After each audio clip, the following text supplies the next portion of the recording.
coup, maintenant, on va mettre tout cet algorithme en place. Donc, encore une fois, ce qui va être nouveau pour nous, ça va être la manière dont on va venir estimer les valeurs des états. Pour estimer ces valeurs des états, on va utiliser le modèle qu'on a mis en place. Et puis, la manière dont on va mettre les poids à jour.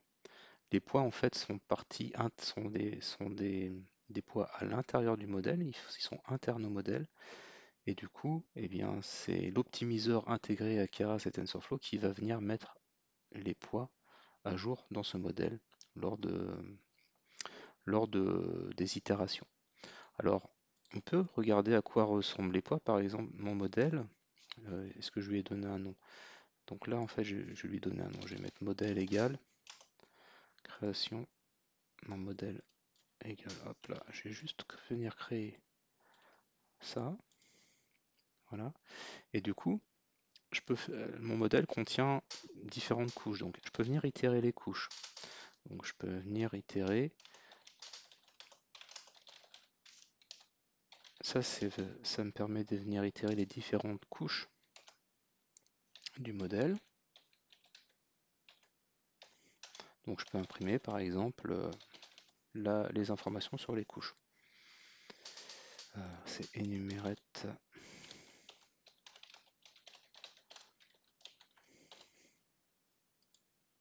Voilà, donc en fait, là, c'est les différentes couches de mon modèle. J'ai la première qui est là, la deuxième qui est là, la troisième qui est là. Donc ça correspond en fait aux couches denses qui sont là, aux trois couches denses qui sont là.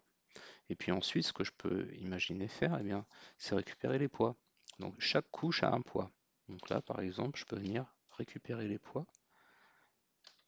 de mon modèle, de chaque couche. Donc là, je vais imprimer chaque poids de chaque couche. Donc, par exemple, ça, ici, ce sont une partie des poids de ma première couche, et ça, ce sont l'autre partie de ma première couche. Donc pour bien différencier les différentes couches, parce que là en fait elles sont toutes, ce que je peux faire c'est imprimer. Je vais imprimer la valeur de i ici avant. Voilà, donc pour la couche 0, j'ai tous ces poids là, ceux-là et ceux-là. En fait ça correspond à quoi? Ces poids-là, ceux-là, ils correspondent au poids des neurones, aux différents poids des neurones, et ceux-là correspondent aux différents offsets. Et donc du coup j'en ai 8. Ensuite, pour la deuxième couche, j'ai tous ces poids, ça c'est les poids des neurones. Cette fois-ci, je sais plus, j'en ai un certain nombre, est-ce que c'est marqué? Non, je sais plus combien j'en ai. J'en ai 8 x 8, 64 normalement. Et puis ici, je vais avoir les offsets les offsets. Et puis ça, c'est la dernière couche, c'est la couche de sortie. Donc sur la couche de sortie, eh bien j'ai mes 8 poids qui relient cette couche-là à cette couche-là, donc 8 fois 1. Et j'ai mon offset, le seul offset, c'est l'offset du neurone qui est là. Voilà. Donc on peut très bien on peut accéder aux différents poids. Et là, ils ont été initialisés de manière arbitraire, au hasard. Mais j'aurais très bien pu les initialiser à 0. Si par exemple je souhaite initialiser les poids de cette couche-là à 0, eh bien je peux le préciser en passant le mot-clé, c'est celui-là, kernel initializer.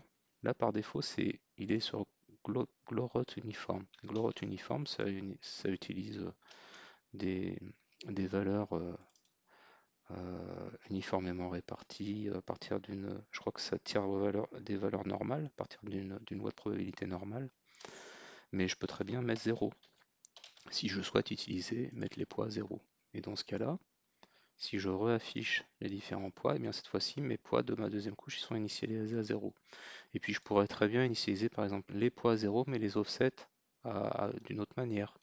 Ça, je pourrais le faire en utilisant le bias initialisation, voilà, qui par défaut est à 0.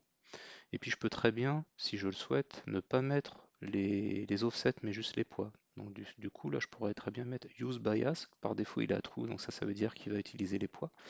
Mais je peux très bien mettre use bias égale false, auquel cas, il n'utilisera pas les poids. Donc juste pour terminer, on va essayer ça. Si je mets ici use bias égale false, Et bien en fait, dans cette couche-là, il y aura pas d'offset, pardon. Il y aura les poids, mais pas les offsets. Voilà. Donc j'ai plus que les poids, mais j'ai plus les offsets qu'on avait avant. Donc on peut jouer comme ça sur la répartition des poids, des offsets, les types d'initialisation, etc., etc. Nous, on va laisser tout ça par défaut. Voilà. Donc, du coup, bah, mon réseau est mis en place. Et maintenant, je vais venir initialiser l'environnement. Donc là, je remets à zéro tous les paramètres qu'on a mis en place pour Keras. Et puis ici, eh bien, on va venir mettre en place cet algorithme. Donc dans cet algorithme, on va retrouver ce qu'on avait fait déjà précédemment. Sauf que ici, sur cette étape-là, l'étape ici, pour calculer la cible G, je vais avoir besoin d'estimer la valeur de mes états. Donc pour faire ça, je vais venir appeler mon modèle. Donc c'est la raison pour laquelle mon modèle, je le passe en paramètre. Et pour exécuter mon modèle, j'ai juste appelé modèle et en argument, donc cette opération elle est réalisée ici, voilà. Et en argument, ben, je donne l'état parce que je souhaite estimer la valeur d'un état.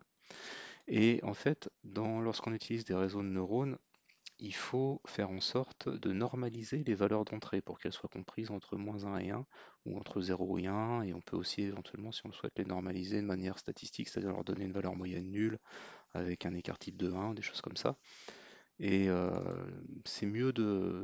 obtient des meilleurs résultats lorsqu'on normalise les données, tout simplement parce que souvent les fonctions d'activation, comme les fonctions tangentes hyperboliques par exemple, ou des choses comme ça, voire même la fonction d'activation relue, eh bien, elles sont comprises entre -1 et 1. Alors, la fonction relue, elle est comprise entre 0 et plus l'infini, mais on peut imaginer à l'intérieur avoir d'autres fonctions d'activation qui fonctionnent avec des valeurs entre -1 et 1. Donc c'est bien de travailler à l'intérieur de notre réseau seulement avec des valeurs normalisées.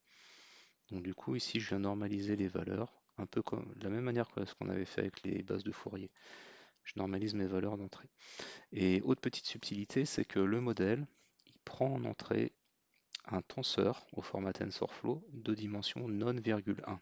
Non,1. Donc il faut que la valeur d'entrée de l'état courant, qui ici est une valeur numérique, il faut que je la transforme en tenseur au format TensorFlow. Donc ça c'est fait avec cette commande-là au format non,1. Donc en l'occurrence là au format 1,1. Là je transforme ça en tenseur de 2 dimensions 1,1 et avec le type floaton32. Et puis du coup j'envoie ça à mon modèle. Mon modèle me renvoie la valeur de l'état estimé V, et le format qui me donne au retour, c'est un format non,1. Et donc, du coup, j'ai encore un format de dimension, et donc je viens récupérer la valeur qui m'intéresse ici. Et du coup, ça me permet de calculer la cible. Ensuite, l'autre calcul qui fait intervenir le, le modèle et la valeur des états, c'est cette étape-là. Donc dans cette étape-là, il faut que je récupère l'état à l'instant tau ici. Donc ça c'est fait ici. Il est appelé état mise à jour, et pareil, il faut le convertir au format TensorFlow, au format 1,1 de type floatant32. Et du coup, en fait, après, il faut que je mette à jour mes poids. Donc la mise à jour des poids ici, elle ne va pas être effectuée à la main avec cette expression-là, sachant qu'ici, normalement, il y a un moins. Elle ne va pas être effectuée à la main, elle va être effectuée par un optimiseur intégré à la librairie TensorFlow qui permet d'optimiser les réseaux de neurones. Et donc cet optimiseur, eh bien, on va l'appeler à travers une fonction d'entraînement. Et cette fonction d'entraînement, c'est celle-ci, trainStep. Donc cette fonction d'entraînement va appeler l'optimiseur. Et en paramètre, je vais lui donner l'état que je souhaite estimer, la cible, c'est-à-dire la vraie valeur attendue, le modèle qui va être utilisé, donc notre fameux modèle de neurones, et l'optimiseur que j'aurai passé en paramètre sur cette fonction. Et on va voir par la suite comment on définit notre optimiseur. Le modèle a déjà été défini. Donc là, j'appelle cette fonction en lui donnant l'état et la cible. Et l'objectif, c'est que eh bien, mon optimiseur va se rendre compte que le calcul va faire le calcul que le modèle va réaliser à partir de l'état ne va pas correspondre tout à fait à la cible que je souhaite obtenir, et donc il va en fait réaliser cette opération-là, mais avec un optimiseur intégré, pour mettre à jour les poids, pour faire en sorte que, eh bien, la prochaine fois que je l'exécuterai, lorsque je lui envoie cet état-là, eh bien, la cible correspond le mieux possible. Donc comment est faite cette petite fonction d'entraînement? Eh bien, elle est ici. Donc elle s'appelle trainStep. Après, on paramètre l'état sur lequel je veux estimer la valeur d'état. Le Y ici, c'est la sortie attendue, c'est mon fameux GT, le modèle et l'optimiseur. Et du coup, tout ça, en fait, ça réalise la mise à jour du modèle, l'entraînement du modèle. Donc pour faire ça, on commence par euh, calculer la valeur prédite par le modèle. Donc là, j'appelle le modèle en lui passant la valeur de l'état normalisé et je récupère la prédiction. Donc cette ligne-là en fait réalise cette opération-là, V estimé là. Voilà. Et ensuite, je viens calculer l'erreur avec un certain type d'erreur. Donc là, j'ai choisi de ne pas utiliser une erreur MSE, c'est-à-dire une erreur quadratique moyenne. Tout simplement parce que bon, c'est un autre type d'erreur qui permet d'avoir éventuellement des meilleurs résultats. Je suis même pas sûr que ça fonctionnerait pas spécialement mal avec le MSE, mais voilà, bon, j'ai pris cette erreur-là. En fait, ça, c'est un type d'erreur qui est un peu aplati aux extrémités, contrairement à l'erreur MSE, et qui est plutôt utilisée lorsqu'on utilise des réseaux de neurones récurrents. Bon, là, je pense que ça fonctionnerait très bien avec le MSE. Et donc, je viens calculer l'erreur entre ce que je devrais avoir comme résultat, c'est-à-dire mon GT qui est passé ici, et ce qu'a prédit mon modèle. Et cette erreur-là, cette prédiction et cette erreur-là, eh bien, en fait, elles sont calculées sous la gouvernance, entre guillemets, de gradient TEP. Et ça permet, en fait, le fait de faire ces deux opérations-là sous la surveillance du gradient TEP de TensorFlow, ça va demander à TensorFlow de garder des traces des différentes opérations de différenciation qui ont été réalisées à l'intérieur du modèle. Et c'est ça qui va lui permettre de calculer les gradients de l'erreur par rapport aux variables d'entraînement du modèle. Donc en fait, cette ligne-là, elle va venir calculer le gradient, donc c'est-à-dire cette valeur-là, le gradient de la fonction des valeurs d'état par rapport au poids. Donc là, en fait, je récupère le gradient de l'erreur par rapport au poids du modèle. Et les poids du modèle, ils sont extraits de cette manière-là. Trainable variables, en fait, c'est toutes les variables d'entraînement, toutes les variables entraînables qui sont comprises dans mon modèle, ce qui correspond en fait à tous les poids qu'on avait vus ici dans mon modèle. Sachant qu'on peut décider que tel ou tel poids soit entraînable ou pas. Et une fois que j'ai récupéré mon gradient, eh bien, au lieu de faire cette opération à la main, je vais appeler l'optimiseur. Et je vais donc passer à l'optimiseur le gradient ici pour qu'il mette à jour les poids. Et ça, c'est réalisé sur cette ligne-là. Donc j'appelle l'optimiseur en appliquant le gradient et je lui demande de mettre à jour le modèle ici, donc en particulier de mettre à jour les poids du modèle à l'aide de gradient. Et lui, cet optimiseur va appliquer un optimiseur spécifique et on va voir par la suite qu'il existe plusieurs types d'optimiseurs. Nous, jusqu'à présent, on a toujours travaillé à la main avec un optimiseur SGD, mais il en existe plusieurs autres types et en particulier, là, on va en utiliser un nouveau. Voilà, je vais juste exécuter ça. Et donc du coup, notre algorithme est mis en place. Maintenant, il nous reste juste à paramétrer l'optimiseur et l'entraînement du modèle.